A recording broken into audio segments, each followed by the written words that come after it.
Hello there everybody, my name is Ben Hannigan, and in this contribution to the International Mental Health Nursing Research Conference 2020 and in this contribution also to Mental Health TV, I'm going to talk about a recently completed evidence synthesis in the area of end-of-life care for people with severe mental illness.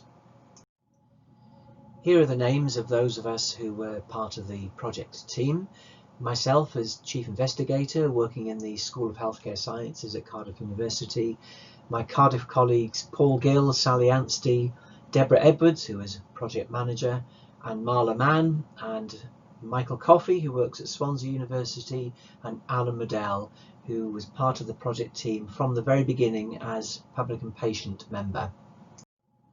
One of the distinctive things about our evidence synthesis was the way in which we worked with an independent stakeholder advisory group, and we're very grateful to all the members of that group who gave their time and their expertise to help us along the way.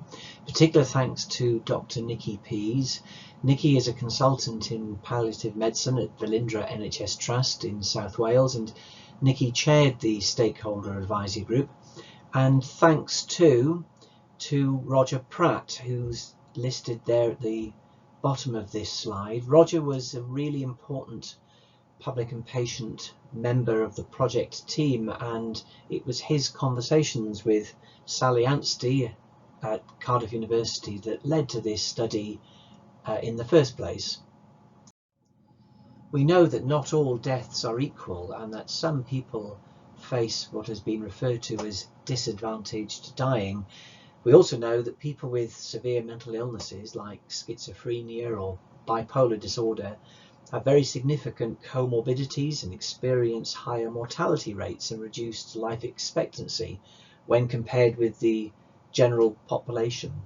And we also know that parity of esteem is a really important policy aim. This is the idea that people who are living with mental health difficulties should have access to the kinds of high quality healthcare services that are expected by people who live with physical health difficulties. And we aimed therefore to synthesize relevant research and other evidence, and I'll say a little bit more in a moment about what we meant by other evidence, relating specifically to end-of-life care for people with severe mental illness. And our purpose in doing this was to answer the question, what evidence is there relating to the organisation, the provision and the receipt of care for people with severe mental illness who have an additional diagnosis of advanced incurable cancer and or end-stage lung, heart, renal or liver failure, and who are likely to die within the next 12 months? We published our project protocol in advance on the Prospero website, and we sought all relevant English language evidence that would help us to answer our question, and we looked for citations therefore that addressed the organisation of services, the provision and the receipt of end-of-life care for people with severe mental illness, and we included too citations that reported directly on the experiences of people using services, the experiences of family members and the experiences of staff providing end-of-life care to people with severe mental health problems. And we had a broad net that we cast over the evidence. We were certainly interested in bringing together quantitative and qualitative research, but perhaps unusually for an evidence synthesis, we also sought non-research material, including policies and guidelines from the UK and reports from international practice initiatives, and also clinical case studies.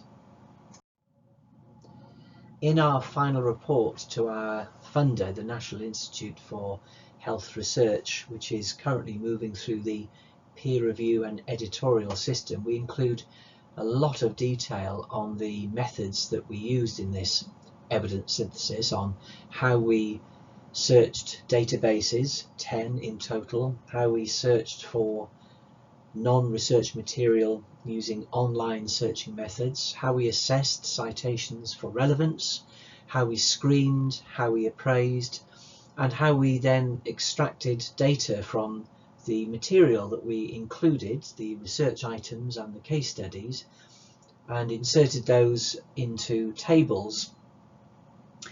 Once we'd worked through this process of assessment for relevance, screening, appraisal and so on, we uploaded all included research items and case studies and relevant extracts from our search for policy and guidance documents into the qualitative data analysis software program NVivo 12. And having discussed our approach to our evidence synthesis with our stakeholder advisory group, we made the decision to conduct not one but two thematic syntheses.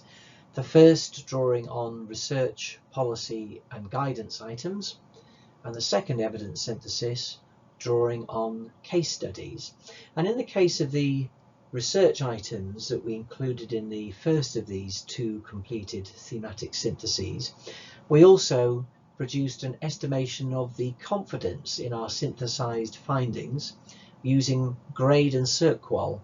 The grade is the grading of recommendations, assessment, development and evaluation, and CERQUAL is the confidence in the evidence from reviews of qualitative research approach, and both are useful in helping decision makers to weigh up the confidence that they ought to have in synthesized, summarized findings that are presented to them in evidence syntheses of this type. So what did we find? Well, having conducted database and other types of searches, we began with almost 12,000 citations. Once we had reviewed those citations and decided on what was in and what was out, we ended up with 104 publications included in our final two syntheses. 34 of the 104 were research publications, 28 were non-research items, policy and guidance for example, and 42 were case studies. And we synthesized the research, policy and guidance material using 4 themes, each with a series of sub-themes. Structure of the system, which addressed the shape and the structure of the mental health and end-of-life care systems. We produced a theme addressing professional issues, including the practice of mental health and end-of-life care professionals. We brought material together under a context of care theme, which addressed the organisation and the provision and the receipt of care. And a final research, policy and guidance theme we termed living with severe mental illness, and this addressed individual patients' personal and social characteristics. And in our second synthesis, which brought together case study material, we produced 5 themes. One addressed diagnostic delay and overshadowing. The second, decisional capacity and the dilemmas of active versus passive treatments. Medical futility was our third case study theme, and our final 2 were individuals and their support networks and features of care provided. And I appreciate that this is a rather busy slide.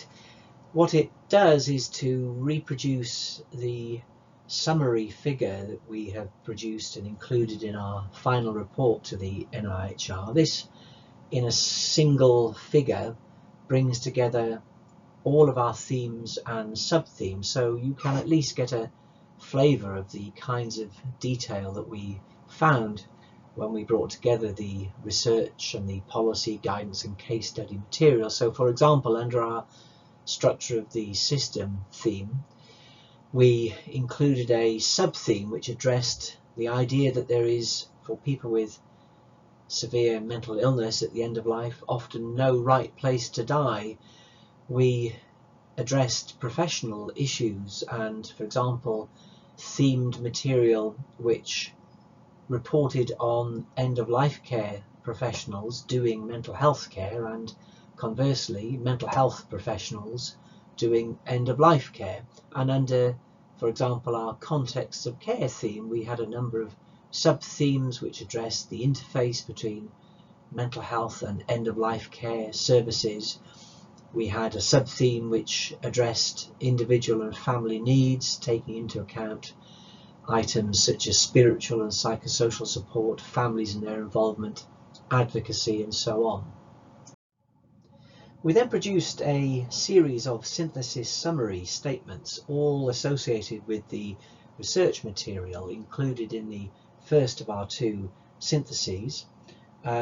These synthesis summary statements were distributed across all four of our major themes, so that's structure of the system, professional issues, contexts of care, and living with severe mental illness. And of these 52 statements, 10 were statements in which decision makers might have a high degree of confidence, and this high degree of confidence was derived from the fact that the underpinning studies informing them were all generally well conducted, were relevant, and were studies in which there was a high degree of coherence. And we used these 10 high confidence statements to inform our proposed implications for policy and for services, and to inform our future research recommendations.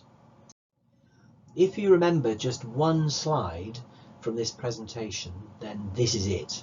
These are our headline implications for services and practice and our recommendations for future research. So in terms of implications first, formal and informal partnership opportunities should be taken across the whole system referring to the mental health and end-of-life care systems, and ways through partnership should be found to support people to die where they choose. Staff caring for people with severe mental illness at the end of life need education, support and supervision. That's both mental health staff who need supervision and education and support in caring for people at the end of life, and it's end-of-life care practitioners who need education, support and supervision to provide care for people with severe mental illnesses. Services for people with severe mental illness at the end of life require a team approach, including advocacy. And we also suggest that timely provision of palliative care for people with severe mental illness requires, as a prerequisite, proactive physical health care for people. And our recommendations for future research, given that end-of-life care for people with severe mental illness looks to be a wide open area for investigation, is that we certainly need studies in the UK establishing factors both helping and hindering care, and we need studies that co-produce and evaluate new ways of providing and organising end-of-life care for people with severe mental illness.